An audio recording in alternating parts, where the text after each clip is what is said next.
Hello everyone, welcome back to Medicology nursing services.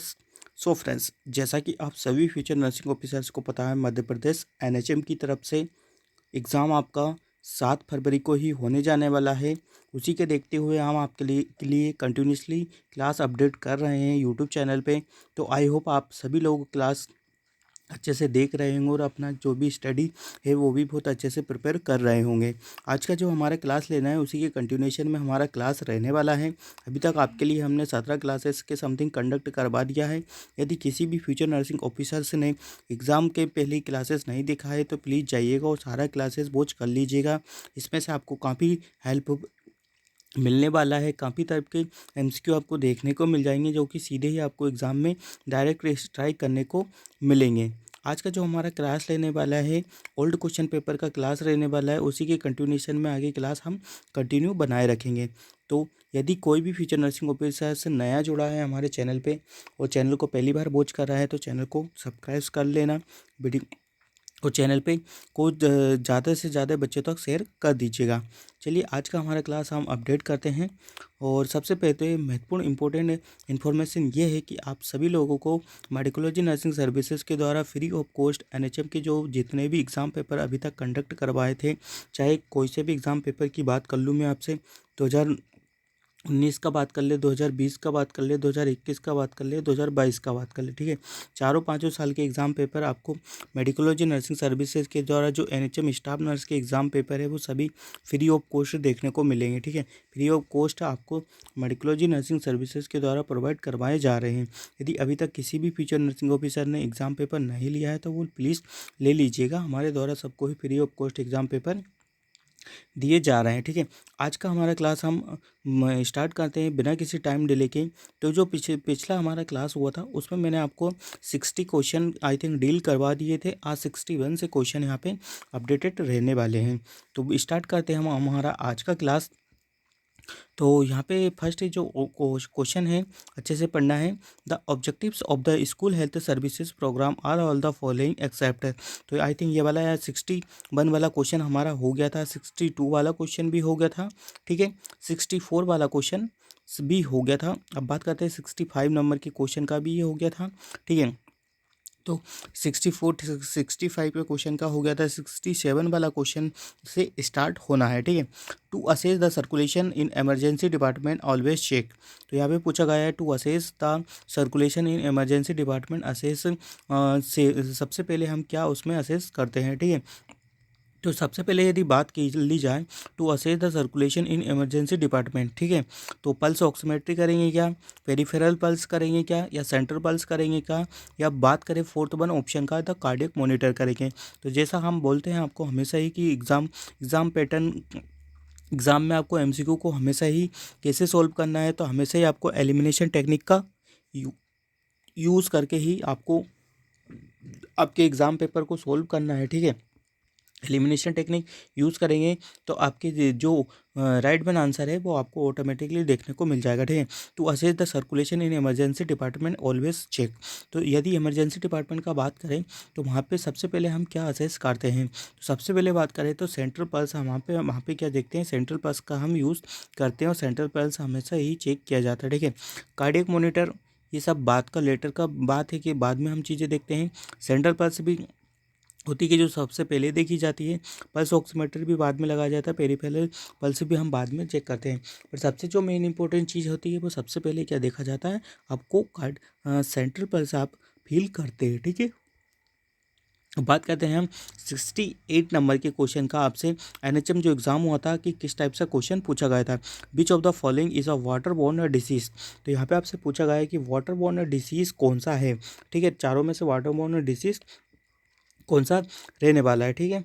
तो बात करें ट्यूबरकुलोसिस क्या है, वाटर कोल्ड डिसीज़ है क्या, एम्ब्योसिस वाटरबोर्न डिसीज़ है क्या, रूमेटिक फीवर वाटरबोर्न डिसीज़ है क्या, या hepatitis B is waterborne disease है क्या। तो यहाँ पे सबसे अच्छी बात है कि जो आपका ट्यूबरकुलोसिस है वो आपका बैक्टीरियल डिसीज़ है, ठीक है। क्या है, ट्यूबरकुलोसिस एक बैक्टीरियल डिसीज़ है, ठीक है। अच्छे से ध्यान रखना है। रूमेटिक फीवर भी आपका क्या वायरल डिसीज़ है, ठीक है। हेपेटाइटिस बी ये भी एक वायरस के द्वारा होता है, तो ठीक है। यहाँ पे आपको जो भी आंसर बनता है वो ऑटोमेटिकली आपका जनरेट हो जाता है। यदि आप एलिमिनेशन टेक्निक का पैटर्न का यूज़ करते हो तो आपके आंसर ऑटोमेटिकली आपके सामने देखने को मिल जाएगा। और बचा कौन है, एम्बिसियासिस। तो एम्बिसियासिस आपका एम्बियासिस आपका क्या है, वाटरबोर्न डिसीज़ की कंडीशन में आता है, ठीक है। तो इसका 68 नंबर क्वेश्चन का जो राइट आंसर है वो आपको एम्बियासिस देखने को मिलता है, ठीक है। तो इस टाइप से आपको यहाँ पे क्वेश्चन में और चीज़ें भी पता चल गई होगी कि ट्यूबरकुलोसिस आपका बैक्टीरियल डिसीज में आता है, रोमेटिक फीवर आपका वायरस इसमें आता है, और ये किस में देखने को मिलता है, हेपेटाइटिस बी भी आपका वायरस में देखने को मिलता है। तो आई होप आपको ये चीज़ें समझ में आ गई होगी, और यदि इस टाइप से आपको क्वेश्चन बनते हैं तो आप अपने क्वेश्चन को बना सकते हैं, ठीक है। नेक्स्ट क्वेश्चन का बात करते हैं कि नेक्स्ट क्वेश्चन क्या रहने वाला है। Small amount of the blood in secretion vomits और stool not apparent by the appearance is called, ठीक है। यहाँ पे पूछा small amount of the blood in gastric secretion. यहाँ पे पूछा गया है कि स्मॉल अमाउंट में गैस्ट्रिक सिक्रेशन में ब्लड है, वॉमिट है, स्टूल है, not apparent by the appearance is called as, तो उसको क्या बोला जाता है, तो उसको बोलते हैं ओकल्ट ब्लीडिंग बोला जाता है, ठीक है। ओकल्ट ब्लीडिंग उसको कहा जाता है, ठीक है। तो ये चीज़ें अच्छे से ध्यान रखना है, क्या बोला जाता है, तो उसको ओकल्ट ब्लीडिंग कहा जाता है, ठीक है। हेमिंग हेमेस्टेटिस अलग होता है, मेलिना ब्लड इन स्टूल होता है, ठीक है। ओकल्ट ब्लीडिंग आपको पता है, हेमेटोमा देखने को मिलता है, ठीक है। तो जो राइट वन आंसर आपका देखने को मिलता है ओकल्ट ब्लीडिंग देखने को मिलता है, ठीक है।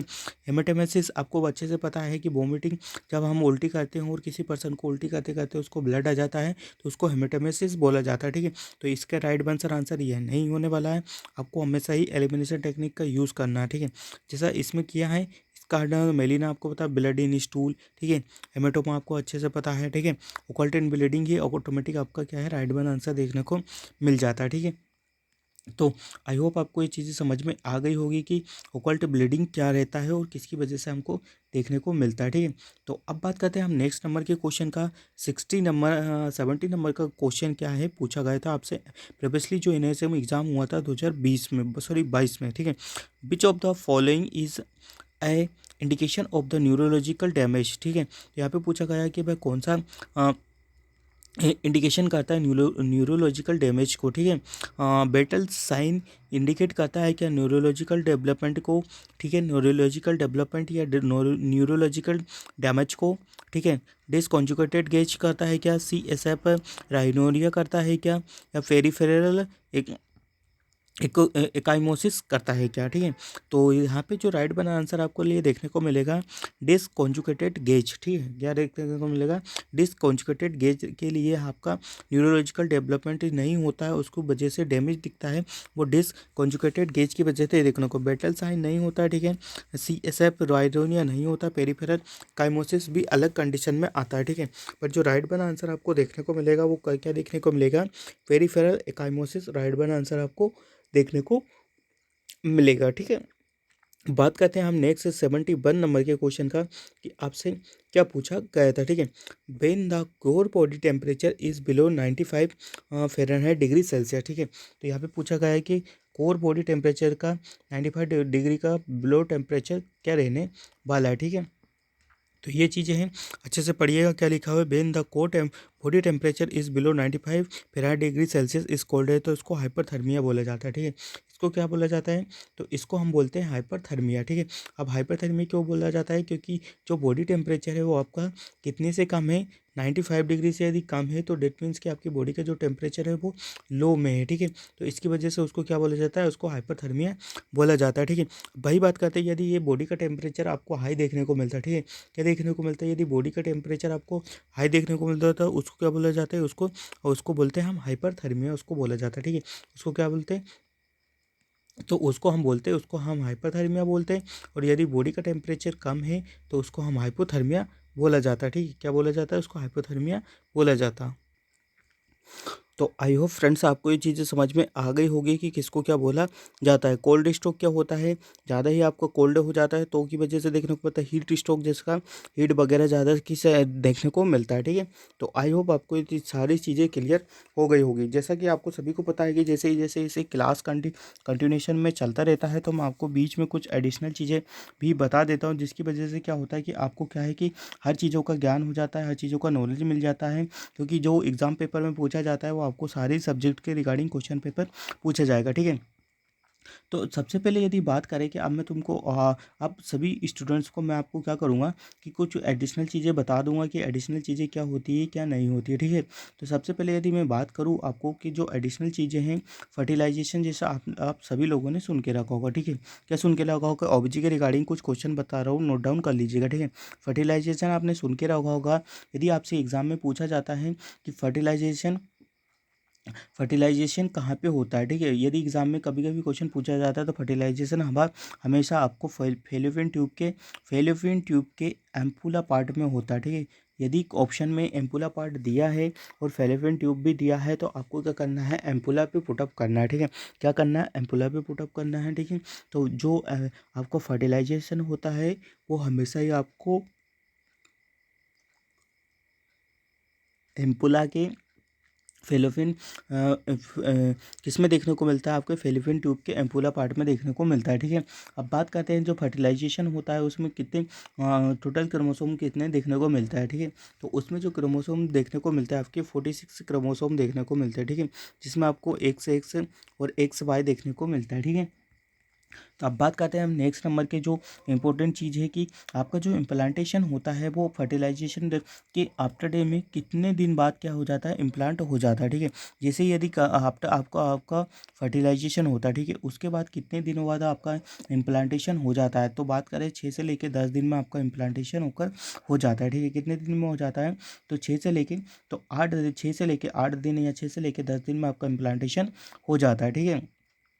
अब बात करते हैं और किस चीज़ का बात करते हैं, कुछ कुछ इंपॉर्टेंट जो चीज़ें हैं वो आपको मैं हमेशा बता ही देता हूँ।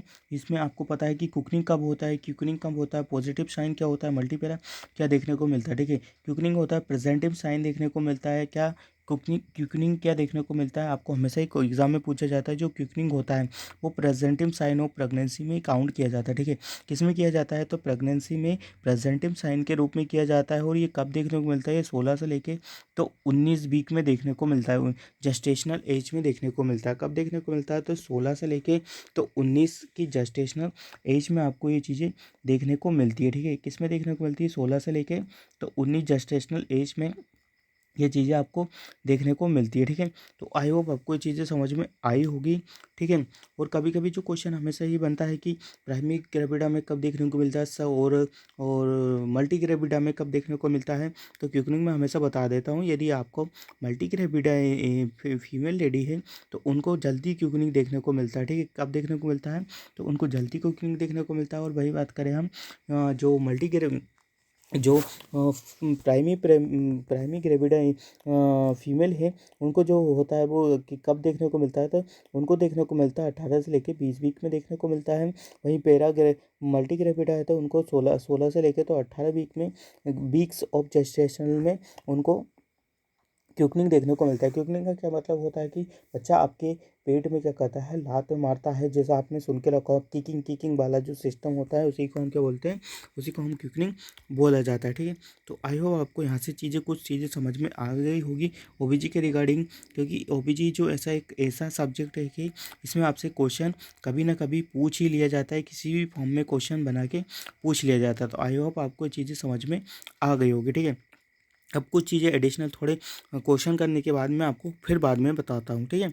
तो आज का जो 72 नंबर का क्वेश्चन है, which of the following is a effective intervention to decrease abortion of insect ingest poisoning, ठीक है। तो यहाँ पे पूछा गया है कि which of the following is a effective intervention to decrease absorption of the ingest. यदि कोई पर्सन है कि वो क्या कहता है पॉइजनिंग वगैरह खा लेता है या पॉइजनिंग पी ले लेता है तो उसको अब्सॉर्ब नहीं होने देने के लिए हम कौन सा क्या यहाँ पे यूज़ करेंगे, ठीक है। ऑब्जॉर्ब नहीं होने देना है मतलब उसको प्रिवेंट करना है, बॉडी में अब्जॉर्व होने से बचाना है कि किस तरीके से हम उसको बिना बॉडी से अब्जॉर्व हुए उसको बाहर निकाल सकते हैं। ठीक है, तो यहाँ पे आई इरिगेशन करेंगे, मिल्क डाइल्यूशन करेंगे, ड्रिंकिंग एक्सेसिव वाटर करेंगे या गैस्ट्रिक लिबास करेंगे। तो जैसे भी यदि कोई पर्सन है, यदि ये भी बहुत इंपॉर्टेंट जनरल नॉलेज में भी आपके लिए आ जाता है, जैसे कोई पर्सन है और वो कभी कभी क्या होता है कि सुसाइड करने के लिए पॉइजनिंग वगैरह कर लेते हैं, तो आपको एक चीज़ ध्यान रखना है कि आपको उसमें क्या करना है, गैस्ट्रिक लिबास करना है। ठीक है, गैस्ट्रिक लिबास करना है, उसको जितना हो सके तो उसको क्या करना है, गैस्ट्रिक लिबाज करना है। ठीक है, आई इरिगेशन नहीं करते क्योंकि आई रिलेटेड तो प्रॉब्लम नहीं है, तो आई इरिगेशन नहीं करेंगे, मिल्क डाइल्यूशन भी नहीं करेंगे, ड्रिंकिंग एक्सेसिव वाटर नहीं करेंगे, पर हाँ गैस्ट्रिक लिबाज करेंगे, जिसकी वजह से क्या होगा, उसका ऑब्जॉर्प्शन कम देखने को मिल जाएगा। ठीक है, तो आई होप आपको ये चीज़ें समझ में आ गई होगी। ठीक है, अब बात करते हैं हम नेक्स्ट नंबर के क्वेश्चन का। क्या पूछा था आपसे एनएचएम एग्जाम ने पिछले साल में, क्या पूछा था। ठीक है, तो अब कुछ कुछ जैसे हर हर एक क्वेश्चन के बाद मैं आपको कुछ कुछ एडिशनल चीज़ें मैं बता देता हूँ। आपने एक वर्ड सुन के रखा होगा जो हमेशा ही फेमस है, जो एग्जामिनर का फेमस वर्ड हुआ जा रहा है, एकोलेशिया। ठीक है, एकोलेलिया। ठीक है, एकोलेलिया क्या होता है, देखो बच्चों मैं बता देता हूँ। एकोलेलिया जो होता है कि पैरट लाइक स्पीच होता है, जैसा जैसा मैं बोल रहा हूँ वैसा यदि आप बोलने लगोगे तो वो एकोलेलिया होगा। ठीक है, क्या होगा, एको ले लिया होगा, जो मतलब रिपीट हो गया आपके, repetition of another persons word और परहेप्स। ठीक है, क्या करेगा, रिपीटेशन होगा, रिपीट करेगा। ठीक है, क्या करेगा, वो अपने जो हम लोग बोलेंगे वही चीज़ें सेम टू सेम चीज़ें वो क्या करेगा, रिपीट करेगा। पैरट लाइक जो तोते बोलते हैं ना, वैसे उसको बोला जाता है। और इसमें एक और चीज़, एक और वर्ड का हमेशा ही मेंटल के रिगार्डिंग जो क्वेश्चन बनता है वो आता है एकोप्रेक्सिया।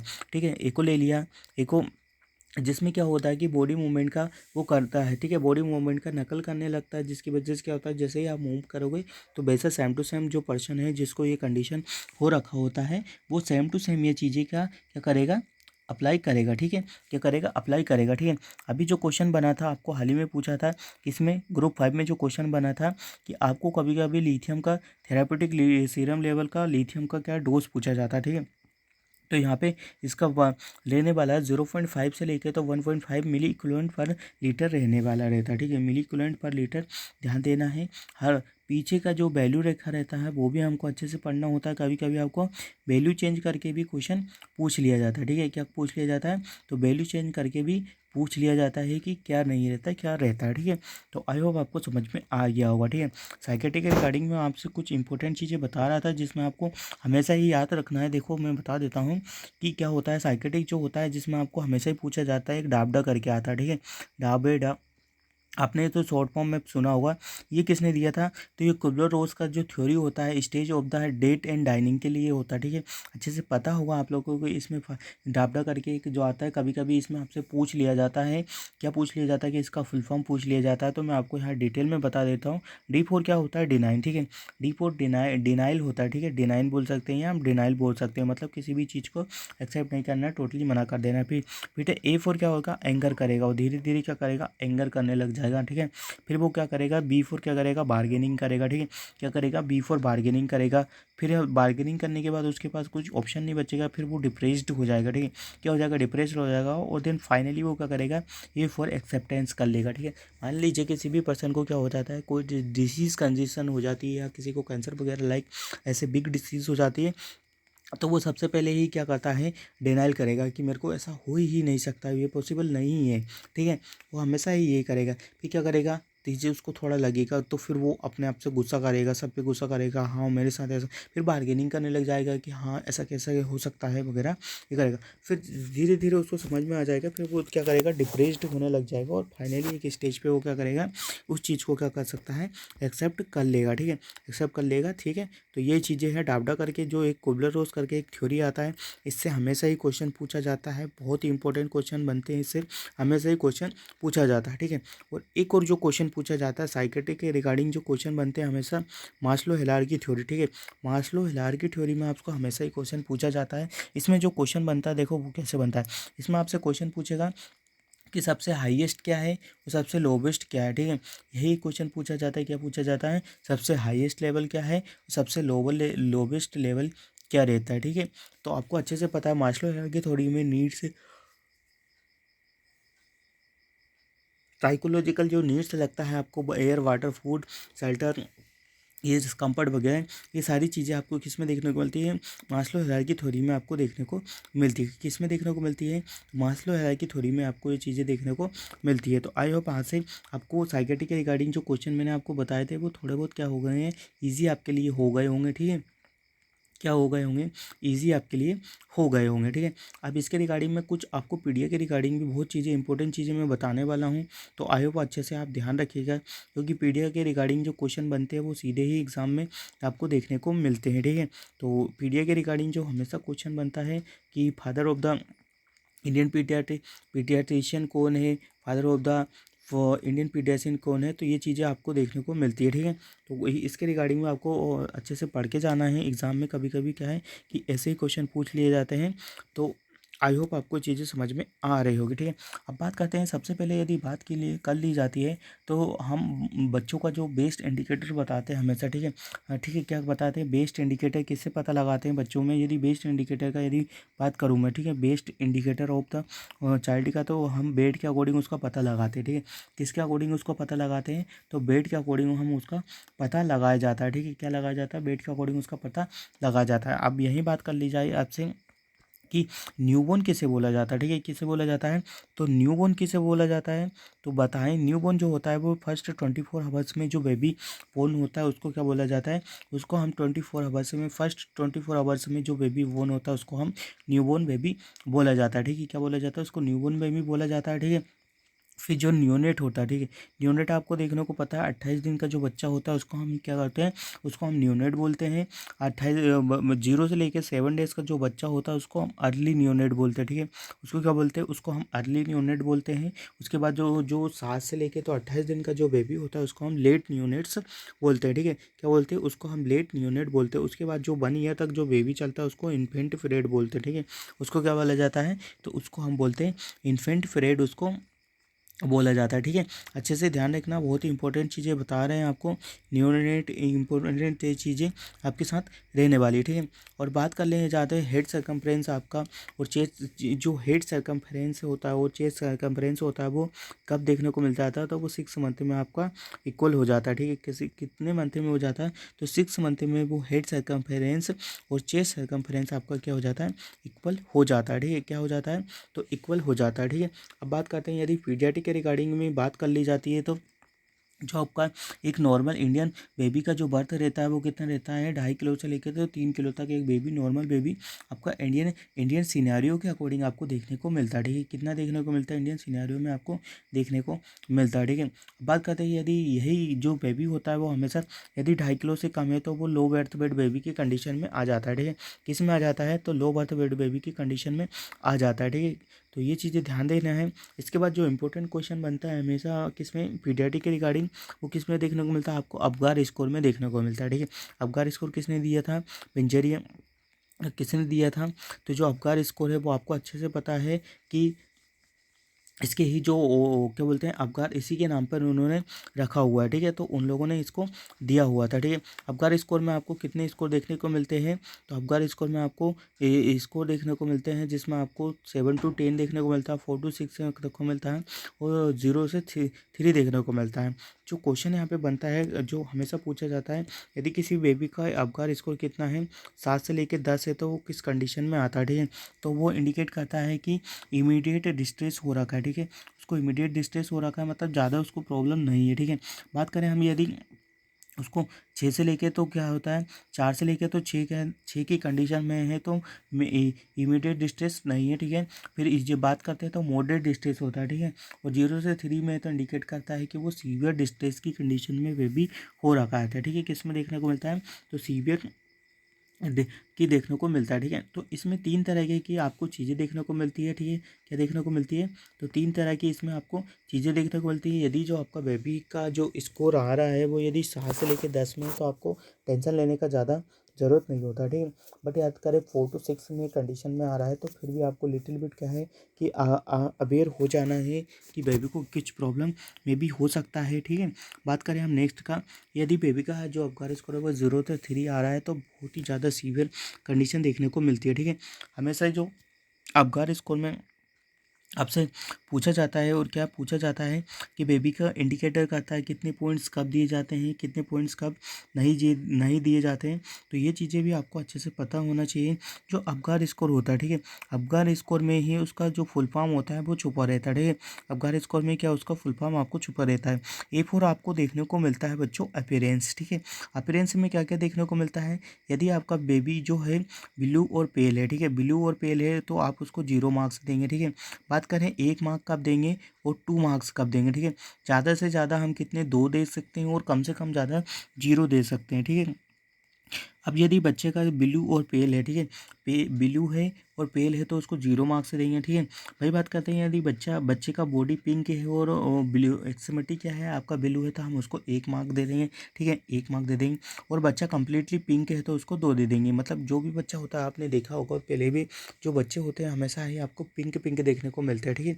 तो अपीयरेंस में मतलब यही है कि हम इसमें अपीयरेंस का मतलब देखना रहता है, ठीक है। स्किन का कलर देखते हैं जिसमें हमें बेबी का पता चलता है कि बेबी का जो ऑक्सीजन है और सर्कुलेशन वगैरह सही तरीके से हो रहा है, या बेबी का सर्कुलेशन वगैरह ये सब चीज़ें क्या है सही तरीके से हो नहीं रही है, ठीक है। P4 क्या देखते हैं तो P4 पल्स देखते हैं, ठीक है। अल्टर्ड है तो एक 0 मार्क्स देंगे, ठीक है। बात करें हम बिलो 10 है, बिलो 100 है तो हम उसको 1 देंगे। और अबव 100 है तो क्या देंगे उसको 2 दे दो हम स्कोर करेंगे, ठीक है। आप सभी को पता है कि जो बेबी का क्या देखें पल्स देखने को मिलता है हमेशा ही अबव देखने को मिलता है, 100 टू अबव ही होता है। जो नॉर्मल पल्स से भी बेबी का रहता है वो 100 टू अबव भी देखने को मिलता है। ग्रीमेंस देखने को मिलता है जिसमें हम रिफ्लेक्सेस देखने को मिलते हैं, ठीक है।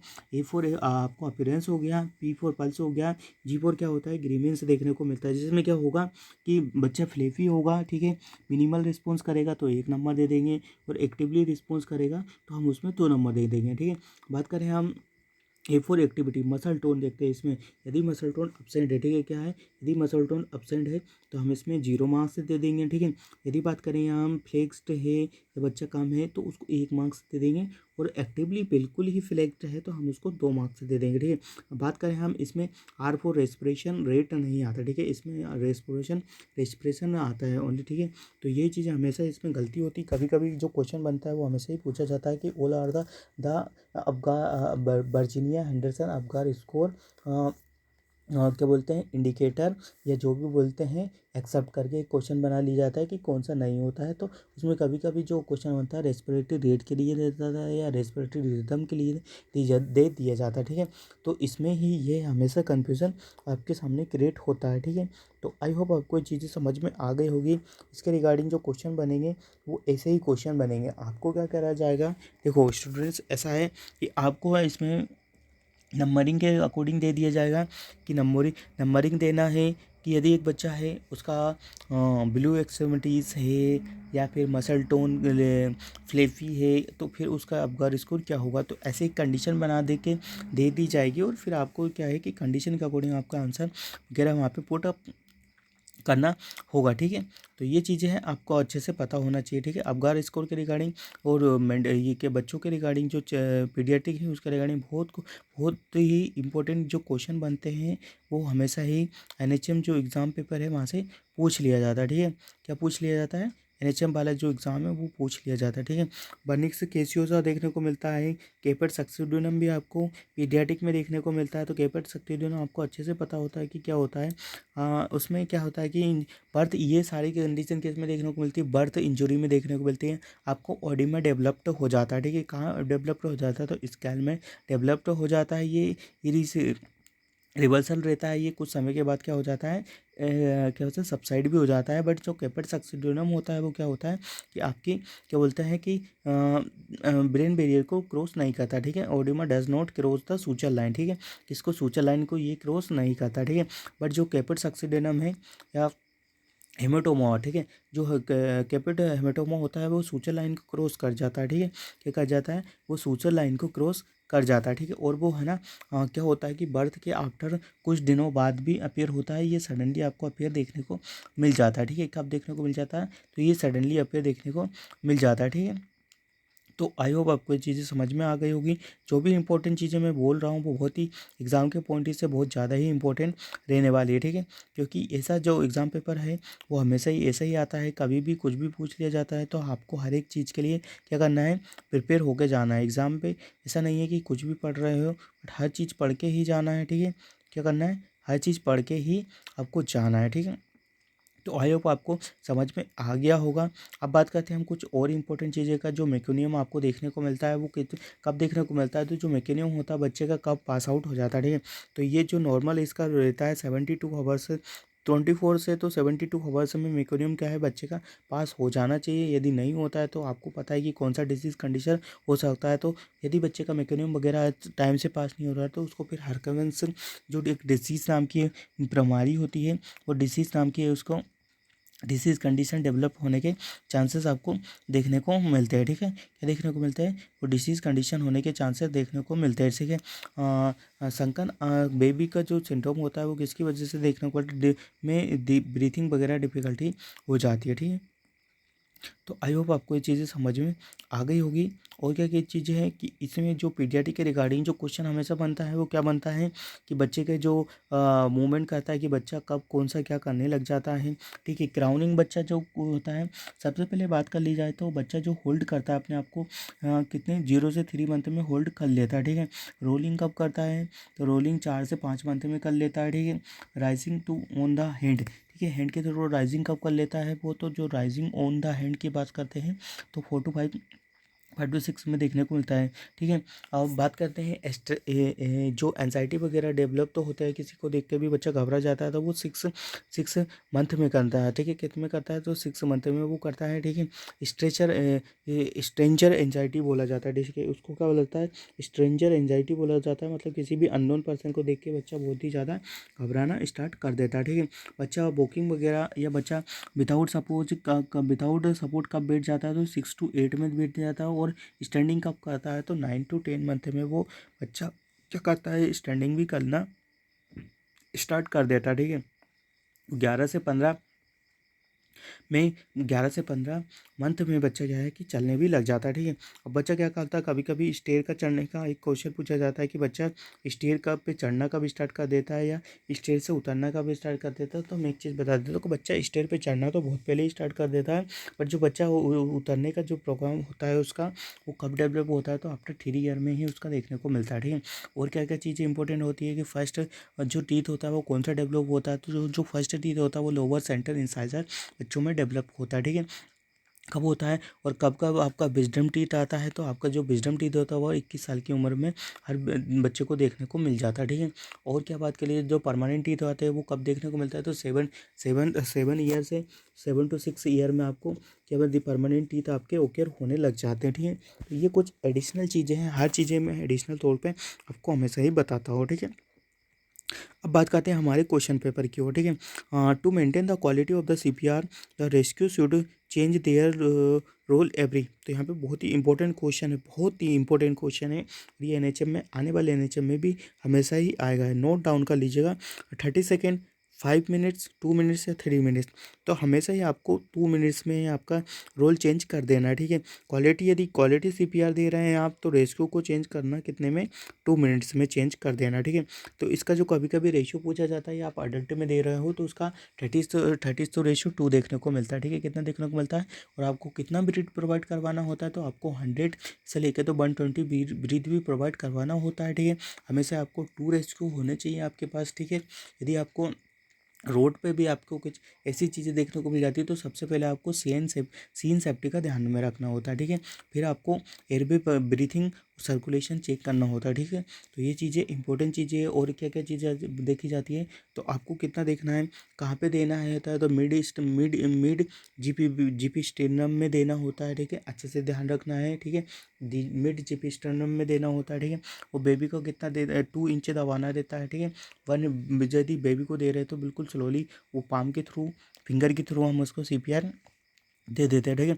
और इसमें जो इम्पोर्टेंट चीज़ें बनती है, यदि आपका बच्चा है तो उसको रेस्क्यू के लिए सेम चीज़ें देखने को मिलती है, ठीक है। और क्या क्या एक जो मोस्ट कॉमन इसमें पूछा जाता है, जो क्वेश्चन हमेशा ही पूछा जाता है वो क्या रहता है कि सीपीआर का कॉम्प्लिकेशन क्या होता है, ठीक है। तो जो सीपीआर का कॉम्प्लिकेशन आपको देखने को मिलता है, आप सभी को पता है कि इसमें जो सीपीआर का जो कॉम्प्लिकेशन होता है उसमें आपको रिब फ्रैक्चर जरूर देखने को मिल जाता है, ठीक है। तो ये मोस्ट कॉमन इसका कॉम्प्लिकेशन होता है, ठीक है। सीपीआर का मोस्ट कॉमन कॉम्प्लिकेशन क्या होता है, रिब फ्रैक्चर देखने को मिलता है, ठीक है। रिब फ्रैक्चर आपको देखने को मिलता है। तो आई होप आपको चीज़ें समझ में आ गई होगी, ठीक है। अब बात करते हैं हम किसी के नंबर के क्वेश्चन का। What is the priority action to be done if a person is bleeding. तो यदि यहाँ पे पूछा गया है कि यदि पर्सन को ब्लीडिंग हो रहा है तो व्हाट इज द प्रायोरिटी क्या बोलते हैं एक्शन क्या रहेगा एज ए नर्सिंग ऑफिसर आपके के लिए। What is the priority action of the nursing के लिए क्या रहने वाला थे। Call ambulance and the wet apply pressure over the wound with the clean cloth cover it with plastic the offer water to drink. Apply pressure करेंगे, ठीक है। क्या करेंगे वहाँ पे हम प्रेशर अप्लाई करेंगे ताकि किसी भी प्रकार का और ज़्यादा ब्लीडिंग ना हो, ठीक है। तो आई होप आपको चीज़ें समझ में आ गई होगी। यदि किसी पर्सन को ब्लीडिंग हो रहा है तो सबसे पहले वहाँ पे क्या करेंगे, आप प्रेशर को हम क्या करेंगे अप्लाई कर देंगे, जिससे कि वहाँ पे और ब्लड लॉस ना हो, ठीक है। क्या ना हो कि और किसी का पर्सन का और ज़्यादा ब्लड लॉस ना हो, जिसकी वजह से उसको और भी प्रॉब्लम अराइज हो सकती है, ठीक है। बात करते हैं 75 नंबर के क्वेश्चन का, ठीक है। क्या लिखा है, severe blood loss due to accident can lead to which of the following के मेडिकल कंडीशन। तो ये यदि आपका ज़्यादा ही ब्लड लॉस हो जाता है तो वो किस कंडीशन में आपको देखने को मिलता है, शोक। यदि ज़्यादा ब्लड लॉस हो रहा है तो फिर क्या हो जाएगा, आपको शोक की कंडीशन डेवलप हो सकती है, ठीक है। क्या हो सकती है, शोक की कंडीशन आपकी बॉडी में डेवलप हो सकती है, ठीक है। एनाफाइलैक्सिस नहीं होता है, ये आपका एलर्जिक रिएक्शन में देखने को मिलता है। पॉइजनिंग कैसे हो सकता है, हाइपोटोनिया भी नहीं देखने को मिलता है। लॉस ऑफ टोनसिटी होता है, ठीक है। हाइपोटोनिया का मतलब होता है loss of tonicity of the human body, ठीक है। तो ये चीज़ें आपको अच्छे से पता हो गई होगी थी। तो आज का जो क्वेश्चन पेपर था मैंने 75 नंबर के क्वेश्चन तक ही डील करवाए हैं, और साथ में कुछ एडिशनल पॉइंट ऐसे बताए हैं कि जो कि आपको एग्जाम के पॉइंट ऑफ व्यू से बहुत ही ज़्यादा इंपॉर्टेंस रहने वाले हैं। तो आई होप आपको क्लास समझ में आया होगा। यदि किसी भी पर्सन को क्लास समझ में आ रहा है और कंटिन्यूसली वॉच कर रहा है हमारी क्लासेस, तो अपने रिव्यू जरूर पुटअप कर दीजिएगा। और सभी को एनएचएम के जितने भी पेपर अभी तक है वो सबको फ्री ऑफ कॉस्ट देखने को मिलते हैं, ठीक है। क्या देखने को मिलते हैं, फ्री ऑफ कॉस्ट आपको देखने को मिलते हैं। तो आपको वीडियो के नीचे जाना है, वहाँ पे आपको हमारा व्हाट्सअप जो ग्रुप है उसका लिंक देखने को मिलेगा, उस पर क्लिक कर देना। फिर वहाँ से आपको पेपर भी क्या होंगे, प्राप्त हो जाएंगे, ठीक है। पेपर भी प्राप्त वहाँ से हो जाएंगे, ठीक है।